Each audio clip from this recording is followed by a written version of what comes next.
Josh, the man who beat and robbed an 86-year-old World War II veteran, pleaded guilty to 2 counts today. He faces up to 19 years in prison. And local 12's Perry Scheibler was at the hearing. She's outside the Hamilton County Courthouse right now and has more for us on what happened. Good afternoon, Perry.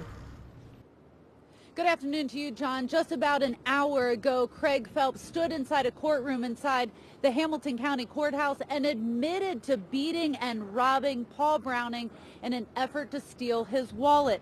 Then he did something no one expected. He apologized. Mr. Browning, I would like to apologize. Mr. Browning, I would like to apologize for the harm and the stress I've caused you and your family. Browning sat in the courtroom quietly with his 2 sons and daughter-in-law, and they say the 86-year-old hasn't been the same since the crime happened back in August. Browning was leaving Good Samaritan Hospital after visiting his wife when Phelps tried to take his wallet, even knocking the World War II veteran to the ground and leaving him black and blue. Today, Browning has some permanent damage to his face and his ring finger, and he says he's just happy this whole thing is almost over.